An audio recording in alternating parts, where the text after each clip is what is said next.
Welcome to the Yankee and Canuck podcast, Best Picture Series, where we talk about all the Academy Award Best Pictures, past to present. And I'm your host, a Yankee. And I'm your host, a Canuck. And today we're going to be talking about Maria, the West Side Story, played by Carlos Santana. So West Side Story, 1961 film, won Best Picture that year, obviously, and I think a few other Oscars too, if I'm not mistaken. Let's see here. It won in the Academy Awards. It won a lot of awards, honestly. It won Best Director, Best Supporting Actor, Best Supporting Actress, Best Art Direction, cinematography, costume design, film editing, best scoring for musical picture. That would have been embarrassing if it didn't win that. Best sound, and Academy Honorary Award to Jerome Robbins. That's right. He was one of the directors, one of two directors. That is correct. Yes, because the Robert, other one, Robert Wise, I think, was the other one. Yes, exactly. So who did Citizen Kane? Or no, he edited Citizen. Edited Citizen. Yeah, he edited Citizen Kane. Yeah, obviously, he did direct it. That's true. No, I didn't write it, didn't direct it, and whatever. No, editing. Yeah, that's funny. I got that. The quick aside too. I got that wrong about one of the movies that was done by Mankiewicz. I thought it was the Mankiewicz from Citizen Kane. It wasn't. It was a relative of his. So. Oh yes, yeah, I do. Shout out to that person in the comments. You corrected me. You were right. I was wrong. So anyway, back to West Side Story. So what is this film about? Well, it's basically Romeo and Juliet story, except it's set in Upper West Side, hence the name of the thing in New York City, so Manhattan specifically. So yeah, It's set in 1957, if I'm not mistaken. So yeah. Basically, it's basically a musical about two young folks from two rival factions, two gangs who fall in love. Yeah, hence Romeo and Juliet. Exactly. Romeo and Juliet, exactly. Yeah, it's just a tragedy. It's a drama, but there's a lot of singing and dancing. It's kind of funny how they dance in this film, man, honestly. Oh, yeah. But yeah, when it came out, I mean, this is the era of musicals. I mean, musicals were huge in the 40s and 50s. I think they petered off after the 60s. I think the 60s was the last time where you had like big bombacious musicals going on. So this is actually not the last musical to win Best Picture for this era, as a matter of fact. But it definitely kickstarted it. I mean, it's just another case of like, if you like it, you like it. If you don't, you're like, please let me just end my suffering. That's exactly it. Yeah, that's exactly it. How did you factor in that equation, Mr. Canuck? Did you like this, or did you feel like you were suffering? I mean, I'll tell you right now, the best part of the movie was when it's over. That's the best part. As soon as it was done, the ending, I was like, yes. But you know what? Actually, the version when I started watching it online, there's the opening, the overture in the beginning, the 5 minutes. It's just a red screen with music playing. Right? I just skipped all that. So that. It was ridiculous, but it's great for me because it was ample time to fix a drink, and I figured I would need one for this film. Well, that was the original intention, I believe, for that. That was. Isn't there intermission? There's an intermission too, as well, isn't there? I think so. Yeah. If I recall. Yeah. I mean, we've seen too many of these with intermission, so I can't. It's so hard to keep track. But yeah. Yeah. I mean, people had to go leave the theater to smoke, right? So that's what the intermission was for. Get some more popcorn. Exactly. So. I mean, look, man, it's a silly movie, honestly. It's not realistic, but it has its moments for a musical, I mean, I can see why it's so important. A lot of people really like this movie, and it's definitely ingrained in pop culture. I think, many people recognize a lot of the lines from it or the songs from the movie, and so it has its place, and the way it's presented as well, because that's a big thing I took away from this. Because like, first of all, like there are two competing street gangs, right? The Jets and the Sharks, right? Which is funny because I always think of when at Jets and Sharks, I was thinking like San Jose Sharks and Winnipeg Jets, hockey. So Oh, okay. I was thinking of like a sports team too, but just not hockey. yeah, That's not where my mind goes. But well, but it's you're not funny. Canadian, so No, absolutely not, sir. but it's funny because like the street gang situation, when that happens, it's just like they're the fruitiest street gangs I've ever seen in my life. oh yeah, Because they're just like they're prancing on the screen, like they're like it's. I thought of Peter Pan more often than not throughout the entire film because they dance. It's very ballet-esque how they dance. They're like with their arms spread out, woo, and then they're snapping their fingers in the beginning and stuff, and it's just like. Yeah, let's say literally the beginning of it. It starts out with those opening shots, which I thought were really cool. The overhead aerial shots of New York City. I love that. That's great. And then it goes from that. I'm like, oh, okay, this is going good. And then immediately after it goes to the cheesy snapping finger scene and graffiti. Someone was tagging a wall and it says "Sharks stink." I mean, like, really? That's what you came up with? They stinky? That's stinky. Exactly. It's so sanitized how gang life was like back in those days. Oh, man. So. And and they flick their hair and they're like, you know what? This is my territory. No, this is my territory. I'm surprised that even weapons came out because I thought they were just going to be sissy fighting the entire way. Oh no, he sissy fighted him to death. No, he fainted. We're going to have to hold a funeral for his reputation. That's what I really felt like the entire time. I'm like, okay, this is, as you said, this is not serious. This is like, it's ridiculous. It's silly. It's unrealistic, but whatever. This is what people were fed back in the day. So we're like, all right, we're gonna treat this like it's serious, I guess. Yeah, man. But I mean, other than that, though, one of the characters, I think it's the Nano character, the Bernardo character. I think, right? Yeah, I think he's the one that wears that red jacket. Is that correct? Or is it Chico? It's correct. Is it Nando? Okay. Yeah, red jacket. Yeah, because when I saw that and I saw him move around after a while, I was just saying, and the way they were moving with that in tandem, I was like, this reminds me of Michael Jackson. And I looked it up, and it turns out Michael Jackson. This is actually one of Michael Jackson's favorite films, if not his number one favorite film. And a lot of things were taken from this in his music videos. Because immediately I thought, like, Beat It. I'm like, this is like Beat It. And I found out, he took a lot from Beat It. He took a lot from Bad, his music video for Bad, directed by Martin Scorsese, by the way. He also took it from The Way You're Making Me Feel. Like, he took a lot from this film into that music video. So I'm just like, and not just like the overall style, the colors and the dark, gritty streets of New York City. It's kind of grungy in this film, which kind of surprised me because usually musicals are very pristine and clean and stuff like that. In terms of set design, it kind of felt realistic. It looked like they actually filmed in New York City. I didn't do my research. I don't know if they did or not, but it felt like, as ridiculous and comical and fantastical it can be at times, there was that hint of realism, and I feel like that may have influenced musicals or movies moving forward to an extent, kind of like On the Waterfront did, in terms of like crime drama did, you know? Yeah, it's funny you mentioned On the Waterfront because there's a connection in this film with On the Waterfront, but yeah, actually they did film in Manhattan. I think there was multiple locations. So. There you go. And it's also funny too because like I also saw like parallels to one of my favorite musicals actually, which is South Park: Bigger, Longer, and Uncut. Oh yes. Now that is a musical where virtually all the songs are good. The story's great. It's funny. It's actually funny no matter how many times you see it. But there is towards the end there's a medley, La Resistance, and it's a medley of all the different songs up to that point. And there is a point in this film where the gangs are meeting under the underpass to fight or whatever. It's like the big climatic scene or whatever. And there's a one point where they say this one word, and what is it? It was like freedom. Was it freedom or something like that? They say this one word at the end, and I'm just like, this sounds like La Resistance. And I booted it up. And I was just like, okay, they didn't say the word exactly in South Park, but it's very similar. The crescendo at the end where they all go, because it's not just the gang singing, it's Maria singing, it's one of the characters, and all these other people. I'm like, oh, and I looked it up too. Trey Parker, he took a lot of inspiration from different musicals, but West Side Story was one of his top musicals that he took inspiration from in doing Bigger, Longer, and Uncut.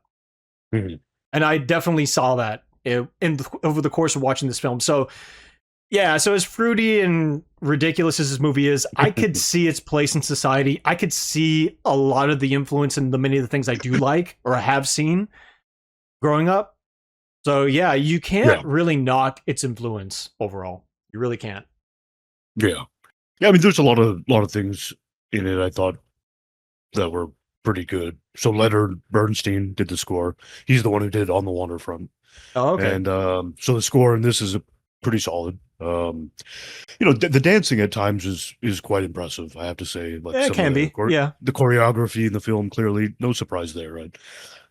Music numbers, they often, obviously they serve a purpose in the film. They kind of story-wise and move things along. Obviously my complaint would be a lot of them are just very cringe and they go on for too long sometimes. And so, I mean, there was a lot of other things. Some of the camera shots and those choices they made, like the scene panning, and I liked some aspects they're big of that. wide shots, So, and you get a good yeah. overview of the set. And here's the thing too that I really want to bring up also in addition is that in terms of the best picture musicals that we've seen so far, every musical we've seen has been technically impressive, even if we didn't like the actual movie, such as The Great Ziegfeld, Broadway Melody, and of course An American in Paris. And this is very analogous to An American in Paris. They're about a decade apart, but they do a lot of the same things. They're big, colorful sets. It's in Technicolor, both of them. The dance numbers are impressive. The choreography is impressive. It's just a feast for the eyes, so to speak. But of course, the big difference between those two is that when you watch An American in Paris or virtually any Gene Kelly film, you're going to watch Gene Kelly. And it's really Gene Kelly that you're really watching most of the time. Ever so often, he's dancing with other people or other people are dancing and things of that nature, but it's really a Gene Kelly vehicle. However, towards the end of that film, and it's the famous 17-minute, that we covered already, where all the different sets and costumes and whatever that's been going on. That is the most impressive thing I feel about that film. West Side Story is basically the last 17 minutes of An American in Paris throughout the entire film. In the sense of it's a bunch of people, a lot of choreography, but in big groups. Like it feels bigger because it is bigger. There's a lot of people dancing all at once. There's a lot of people singing all at once, or maybe not all at once, but at times. So it feels more grandiose and bigger as a result, and it feels more impressive.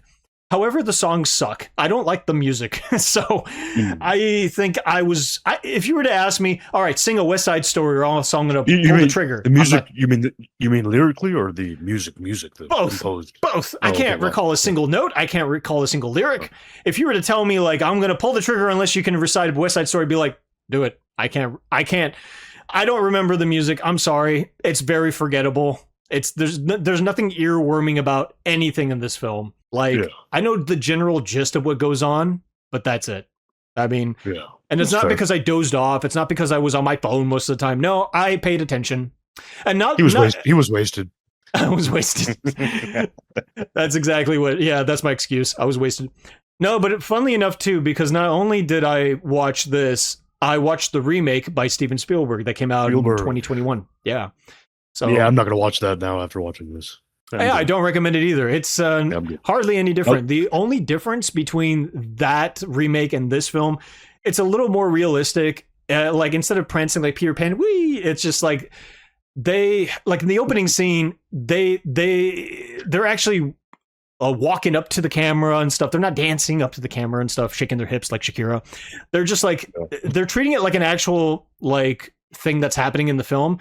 And when they dance, there's a real specific reason why they have to. It feels like it's more coordinated. It's more specific, it's more intentional. Oh, okay. Yeah. And also it's more authentically Puerto Rican in that film. Like they're Puerto Ricans in the original, this adaptation, 1961. It's based on a Broadway play, which I didn't see. There's not many. There's like two. Yeah, but still, but I didn't see that. But like, Rita Moreno, of course, and I think the vast majority are not Puerto Rican in this. Oh, you're talking about Puerto Ricans. I was talking about like the original play, but I mean, you're talking about the play. Yeah, but Puerto Ricans, they're not that many. They're there and stuff. But like Natalie Wood, for instance, she's Puerto Rican. I'm like, give me a break. She's like Ukrainian, Russian. Okay, whatever. maybe if she could pass, maybe I guess, but in the remake, obviously it's played by Rachel. That character Maria is played by Rachel. What the hell's her last name? Zegler. Rachel Zegler. Yes. Yeah. So and she's she's not Puerto Rican. She's like half Dominican and half something else. I think German or something. But you could buy her more in that, and then there are actual people of Puerto Rican descent in that film too. So it feels more authentic. They speak Spanish more often in that film too. So it adds into the authenticity. Whereas in this adaptation, they go like "Hola" or something, "Buenos dias" or some crap like that, and you're just like, all right, we used up our prerequisite Spanish. We're good. You can tell we're Puerto Rican, right? All right, let's move on. Yeah, with the exception of a few people, like Rita Moreno, and there were a few people. A lot of the accents were pretty bad, like really bad. Let's be honest. Yeah. So. I mean, it's just like whatever. But I was just so tuned out of the film that I didn't really care about authenticity. Like when it comes to the remake, though, yeah, it's really not all that different from the original. I mean, if you want a pure experience, then I guess watch the original. Otherwise, if you were to watch the remake, you're not really missing anything. The songs still suck. The story is still mid. It's still like mediocre and shit. It's like, you take it or leave it, you know what I mean? And Spielberg doesn't really bring anything extra. I mean, he does have his Spielbergisms, his fancy little close-ups and stuff like that, which are cool. Yeah. But it's nothing. I don't care. I'm gonna give it the same rating by the time we get to the ratings. So yeah. Another thing I did want to mention that I liked was the use of color in the film, because I noticed there's a lot of parts where they're changing with the tonality and the emotions at times, and they didn't do it like it wasn't like Dario Argento level use. For those who don't know, that's a legendary Italian horror movie director, and he's known for Suspiria and stuff, right?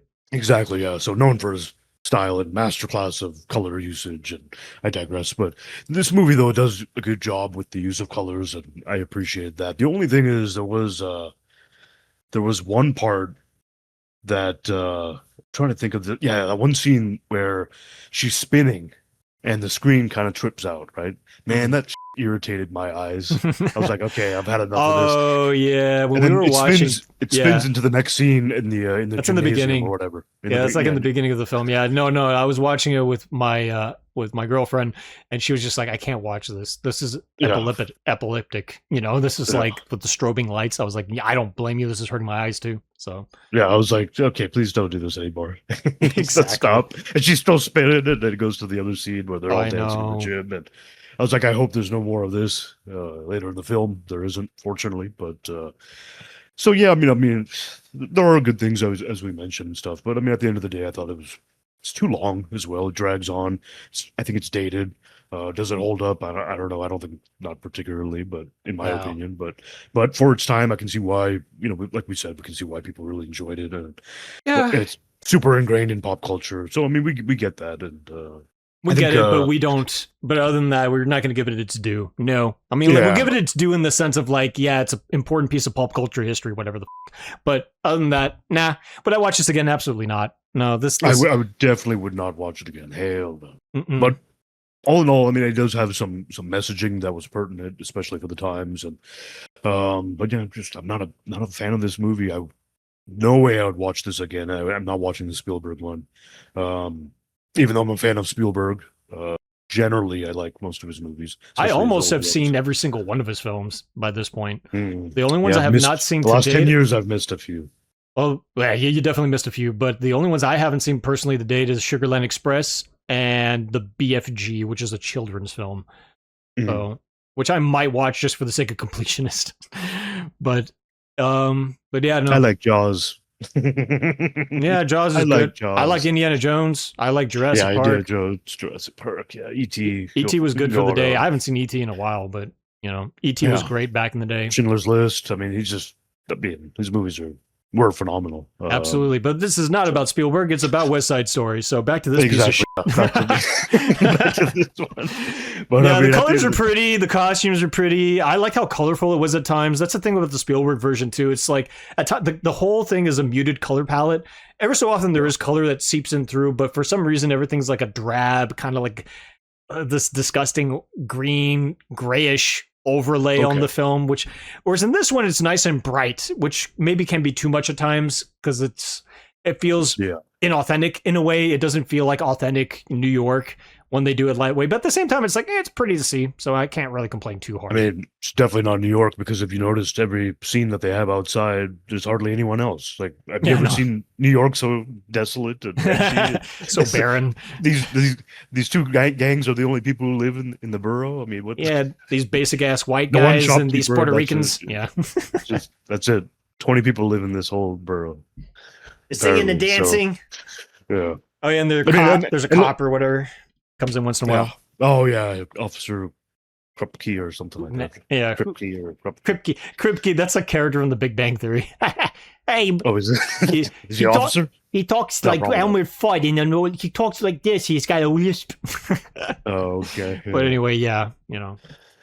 There was okay, so there was one scene I thought it was hilarious. Of course, it leads up to the end, which, that's sad. But when he's yelling, when he's yelling for Cheeto, he's running around the block. He's like, we haven't described any of the characters, so yeah. So to give you guys a quick rundown, if you made it 21 minutes in so far, or wherever long this is going to be. Yeah, so basically you have Bernardo, whatever. He's got his girlfriend, forgot her name, and he's got his sister, Maria, in this film played by Natalie Wood, and then you have like what the hell's the other guy's name? The main guy who's the love interest, who's the Romeo in this thing? Tony. Okay, so you got Tony, you got Riff, you got a ton of characters, honestly, so it's hard to keep track of all of them. But yeah, the two gangs, they go back and forth and stuff like that. And then at a big dance, and there's a big dance number too, that's when Maria and Tony meet and they fall in love like instantly, by the way. It's like unrealistic how fast they fall in love. Like, I understand it's Romeo and Juliet, but from what I understand from Romeo and Juliet, from what I've seen, it's just like there's a little bit of a build up to that. Sure, there's an infatuation, but it builds up to something deeper. And this one, they were like, hey, I think you're cute. Yeah, I think you're cute too. Let's marry. Yeah, we'll fall in love. And we're like, okay, whatever. And then it finally accumulates to like the gangs. There's a big rivalry, and there's like this big infight over that in particular. And what's the first thing that happens? There's like a big fight that happens in the underpass, as I mentioned early on. And there's like a knife fight that happens. They agree that they'd just be fist fighting, but then knives get pulled out, and then there's a gun that's involved, I guess, at some point. Yeah, they up the ante or whatever. And so Nando gets stabbed in the chest. I think Riff is the guy who gets stabbed in the chest too, or something like that. I don't know. Some crap Riff like is Tony's best friend. Okay, there you go. Yeah. So that's where that comes into play. And then they die. Those two guys die. And then, oh no. Because I think what happens is that Nando stabbed Riff. And then Tony comes in and stabs Nando. And so he ends up stabbing his love interest's brother. And so it becomes soap operatic in that sense. Oh no, you killed my brother, but I still love you. I'm like, okay, we're going to go with that. And then finally it accumulates to this guy called Chino, as you mentioned. And Chino is the dude, from what I remember, is set up to wed Maria, or at least go out with her. But in this insane set of circumstances, because he knows Nando, he gets a gun, and then he ends up shooting Tony right when he's running up to Maria. And then Maria's like, oh no, you killed the only thing I cared about. My brother's dead. Don't put your hands on him. Ma'am, this is a crime scene and that's a corpse. No, don't put your hands on him. All right, fine. That's what's 100% what happens in the ending. And then they all stroll out and the end sign happens. Yeah, exactly. The cops don't even handcuff Cheeto. They just like, all right, come with us, please. Yeah, they're just chilling in the street corner having to smoke. Everyone's carefully moving around the body because there's a big spotlight there, and it's a big wet spot. It's all wet around there except where the spotlight is for some reason. Yeah. If you notice that. So everyone's carefully moving around, making sure they don't make footsteps in case they have to go back to go back to the original positions to film again, I guess. I don't know. Yeah, another take. Anyway, you all get, if anyone's not seen the film, that's what happened. So anyway. Exactly. But I was saying at the end, when he's going around screaming for Chino because he wants to confront him or whatever, I thought that shit was hilarious. They should have actually made a parody of him calling for Chino everywhere. Like a subway door opens and he's like, Chino! Should have been a and song. Then he walks out. Yeah, and then he walks out of a bodega with a sandwich, and he's like, Chino. And Chino, then he's at the Statue of Liberty looking up at it. He's like, Chino. where are you, Chino? He's in MSG, Madison Square Garden. Chino. Yeah, just make an unbearably god awful song out of that. Well, they should have just done that. Yeah. I don't know why they didn't. They should have. Well, Might all as that well. yelling and all the kerfuffle and shenanigans are up to, and you would have thought that once again there's like nobody else in the borough apparently, because I mean honestly in most places, not just New York, people would have been like shut the hell up. That would have been so funny if they did that. Shut your mouth over there. Some of us has to work in the morning. And then they sing, but they whisper. There could have been more creative things done in this film. I think that's what I'm getting at from what you're telling me. Because I'm like, yeah, because if they would have done stuff like that, oh, it's clever, it's unique, it's something I haven't seen before. Oh, is it a catchy song? Oh, it's that on top of all that stuff. Is it an engaging story? Yes. And then if it would have done all that stuff, then I would have understood the hype. I would have like, oh, okay, this is a pretty cool movie. Maybe not to my taste exactly, but I could see. Instead, this is flat. It's dull. It rips off Romeo and Juliet, frankly, and doesn't really do much interesting to it. It's one of those things where it's just like, it's the first to do something kind of like this, and people give it a pass. Yeah. I feel like that's what it is. If it didn't come in like as early as it did, if it came in later, people would have been like, oh, this is kind of cool, I guess, but who cares? Yeah. But no, I digress. That's my opinion. So fair. The night fight was kind of fruity. I just want to throw that out there. Yes. It's better in the Spielberg movie. I'm just going to say that. Oh, it is better than Spielberg. The knife fight scene is, yes. Okay.